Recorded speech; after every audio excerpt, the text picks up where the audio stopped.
Oke, sekarang kita latihan review sebentar ya tentang apa yang sudah kita pelajari. Di sini ada soal tentukan jenis hadis di bawah berdasarkan sumber kabarnya.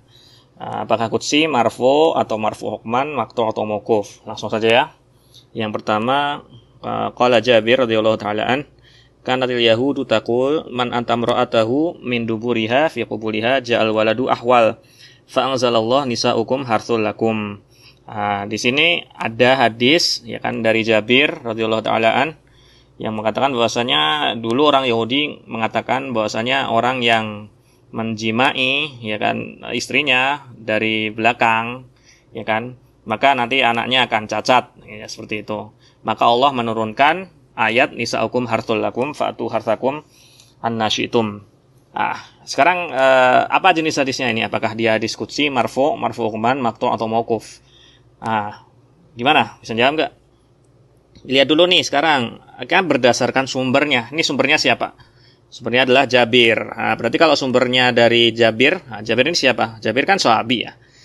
Dia sahabi, sahabat lah. Kalau Jabir adalah sahabat, berarti hadis yang berasal dari sahabat namanya apa? Maqtu. Benar atau tidak? Tapi kita lihat dulu nih. Ini hadis berbicara tentang apa? Tentang apa ini? Tentang asbab nuzul, ya kan? Tafsir asbab nuzul. Fa'anzalallah, ya nih kata kuncinya di sini. Fa'anzalallah, ya kan? Nisa'ukum harthul lakum. Kira-kira kalau berkaitan tentang asbab nuzul gitu kan ya. Ini sesuatu yang mauquf ya kan, berasal dari sahabat atau aslinya dari Rasulullah gitu. Ini namanya apa kemarin? Namanya adalah marfu hukman. Kenapa marfu hukman? Ya, hukumnya hukum marfu. Kenapa? Karena ini berkaitan dengan sabab nuzul. Ingat ya kemarin, ada beberapa hal ya kan, walaupun sumbernya dari sahabat, tapi tetap dihitung sebagai marfu atau kita sebut marfu hukman ketika sesuai itu berbicara tentang misalnya tafsir atau sebab nuzul ya kan, sabab nuzul ayat, kemudian ada kata-kata apa kemarin? Ada kata-kata umirna. Pokoknya ada ya kan, walaupun Rasulullah tidak disebut di sini ya kan, tetapi mengindikasikan bahwasanya hadis ini tuh nggak mungkin cuman pekerjaannya sahabat aja gitu. Tapi mau apa? Ini adalah mengindikasikan bahwasanya aslinya ini ya dari Rasulullah gitu kan. Misalnya kenapa? Ya karena ini kan sebab nuzul gitu kan ya. Sebab nuzul kan berarti mengatakan bahwasanya Rasulullah dapat wahyu ini ya kan ketika ada seperti ini. Jadi sebab nuzul ini adalah marfu secara hukuman. Kenapa? Karena secara tidak langsung ya kan Rasulullah itu termasuk ya kan, termasuk dalam cerita yang ada di sini gitu kan. Kan nggak mungkin misalnya turun kepada siapa ini? Ya kan? Ini maksudnya sebab nuzul ini turun kepada siapa? Berarti kan kepada Rasulullah. Seperti itu. Jadi karena ini mengenai sebab nuzul ya kan, karena ini mengenai sebab nuzul ayat ya kan, walaupun dia itu dari sahabat ya kan, tetapi karena sebab nuzul ini kan bukan secara langsung itu tidak bersinggungan dengan sahabat, tetapi secara tidak langsung membahas tentang Rasulullah juga gitu kan, karena beliaulah yang diturunkan kepada itu Quran. Makanya ini disebut sebagai marfu hukman dan bukan maqtu. Ini. Jadi agak ini ya.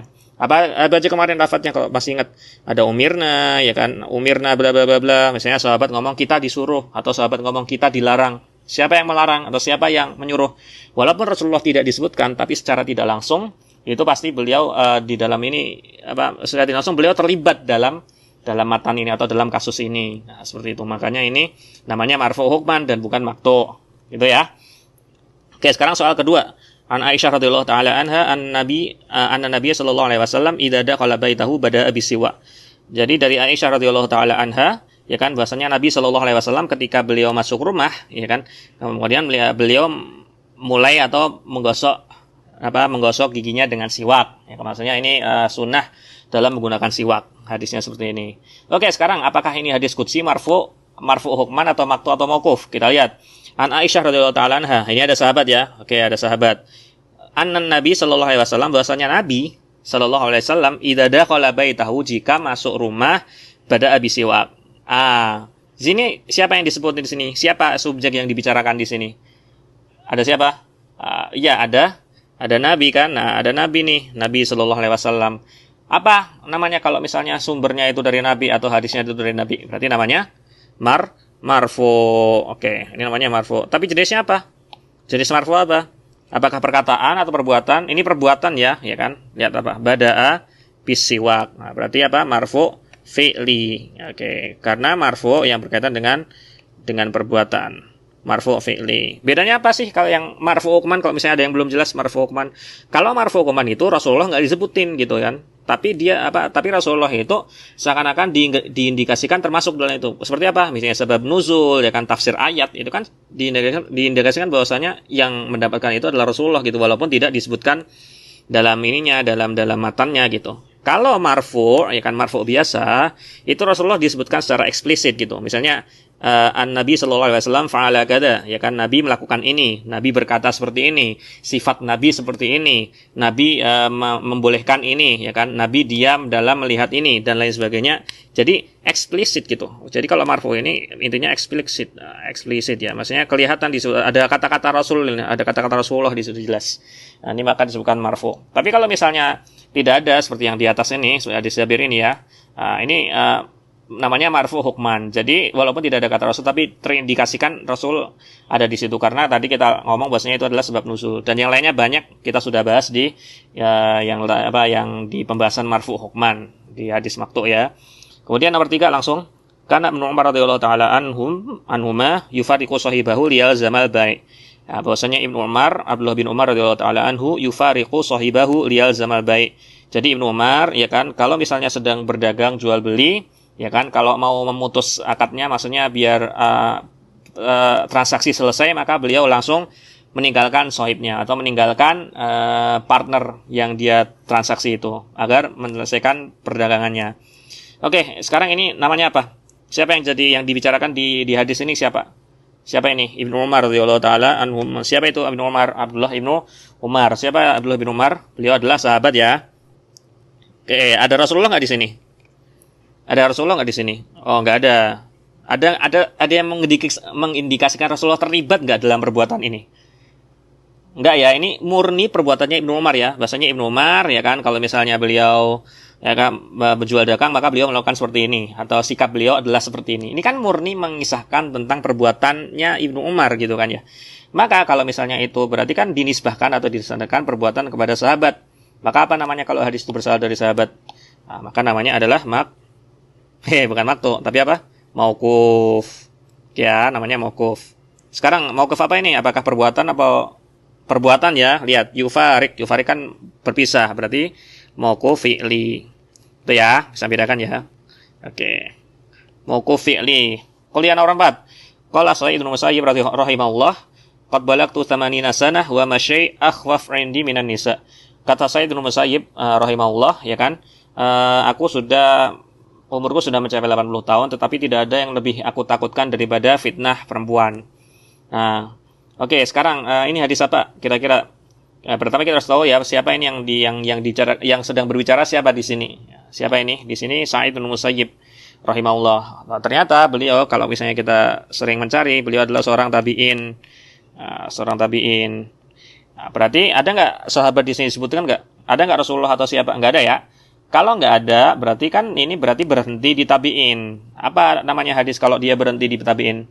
Berarti namanya adalah maqtu gitu ya. Namanya maqtu. Kenapa? Karena dia berhenti di tabi'in. Maqtu apa? Lihat, ada qala. Berarti apa? Maqtu qauli, karena dia perkataan seperti itu.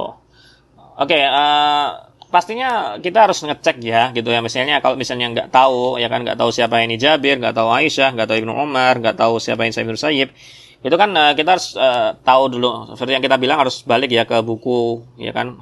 Ini penting ya bukunya. Saya ulangi lagi, Takrib Tahdzib nih, ya kan. Ini kalau misalnya nggak tahu nih siapa di sanadnya, dan kita nggak bisa nentuin apakah hadisnya marfu atau mauquf, ya kita harus balik ke sini gitu ya.